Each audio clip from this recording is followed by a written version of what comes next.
Assalamualaikum warahmatullahi wabarakatuh. Nama saya Halimatus Sadiah dengan NIM 53010190116.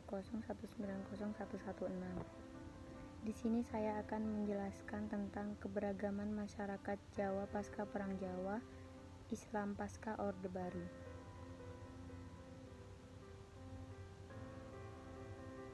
Sejarah masuknya agama Islam di tanah Jawa. Islam datang ke Indonesia pada abad ke-13 Masehi. Tersiarnya Islam ke Indonesia dan juga di benua-benua lain disebabkan beberapa faktor, diantaranya yaitu sosial, ekonomi, dan agama. Di antara sebab-sebab tersebut, yang paling menentukan merupakan faktor paling dominan adalah usaha-usaha keras para dai, karena telah berusaha keras untuk menyampaikan agama Islam. Agama Islam mulai masuk di Pulau Jawa diduga jauh sebelum abad ke-13. Kesimpulan tersebut didasarkan pada kenyataan yang menuturkan bahwa di Gresik terdapat banyak sekali makam-makam Islam yang sudah tua, diantaranya yaitu sebuah makam secara arkeologis, makam Fatimah yang terletak di Desa Leran di sebelah barat kota Gresik. Dianggap sebagai satu-satunya peninggalan Islam tertua di Nusantara.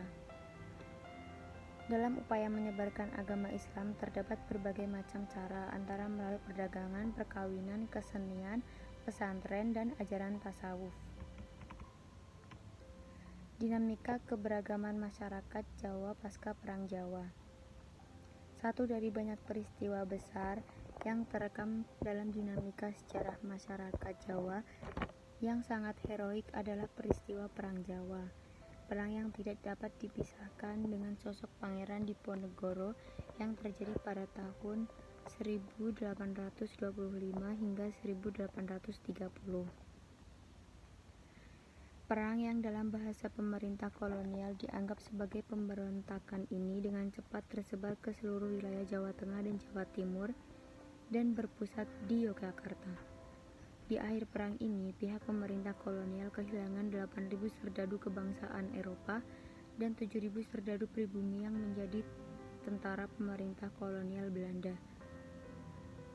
Selain itu, pemerintah kolonial menganggap Jogja sebagai pihak yang harus bertanggung jawab atas perang ini, sehingga semua daerah luar Yogyakarta diambil alih oleh pemerintah kolonial Belanda.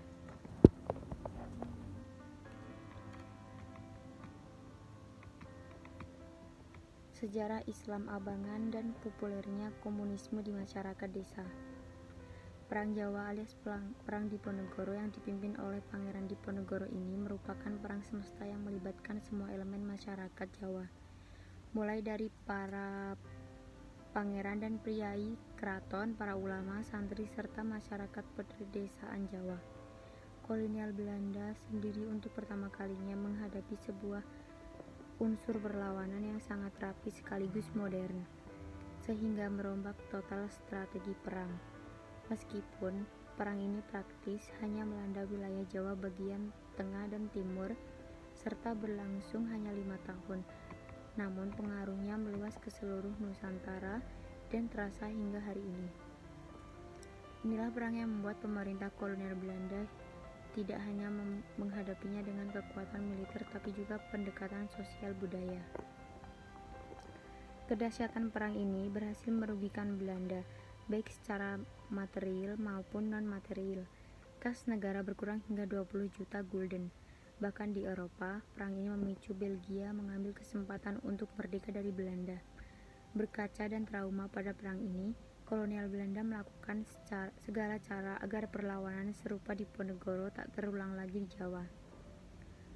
Untuk itu, Belanda melakukan politik belah bambu masyarakat Jawa. Islamisasi di Jawa pasca Orde Baru. Munculnya Orde Baru dianggap sebagai kemenangan bagi umat Islam karena ada andil dalam pembentukannya, sehingga umat Islam menaruh banyak harapan pada pemerintah, khususnya kesempatan untuk berkiprah di bidang politik. Namun realitasnya hal tersebut tidak tidak mendapat perhatian dari pemerintah rezim baru Orde Baru, karena pemerintah Orde Baru lebih berorientasi pada pembangunan ekonomi. Pada masa ini pula, perkembangan yang perlu dicatat adalah munculnya ide reformasi fikih yang diusulkan oleh ulama Indonesia, misalnya Hasbi As-Siddiqi dan Hazaridin.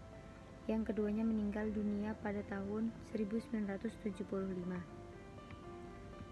Runtuhnya Orde Baru pada 21 Mei 1998. Bersamaan dengan munculnya berbagai gerakan sosial, isu Piagam Jakarta dan tuntutan untuk memperbesar peran syariah dalam negara kembali muncul ke permukaan. Khusus untuk isu penerapan syariah, secara umum ada dua tipe gerakan Islam yang berargumen tentang hal tersebut.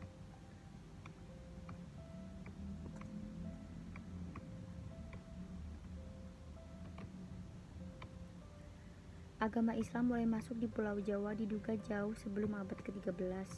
Masehi pusat tertua penyeberangan agama Islam adalah di daerah Gresik dan Surabaya.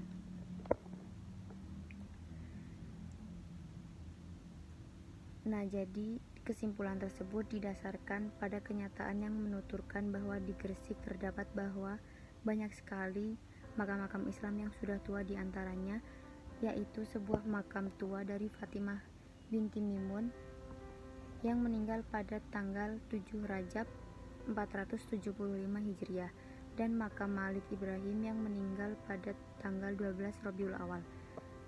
Dalam upaya menyebarkan agama Islam, terdapat berbagai macam cara, antara lain melalui perdagangan, perkawinan, kesenian, pesantren, dan ajaran tasawuf. Kedatangan Islam pertama kali di Jawa yaitu daerah pesisir yang terkenal di kalangan pedagang Muslim.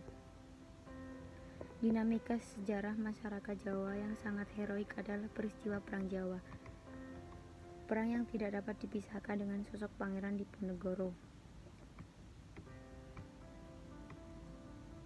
Mungkin cukup sekian dari saya, kurang lebihnya mohon maaf. Wassalamualaikum warahmatullahi wabarakatuh.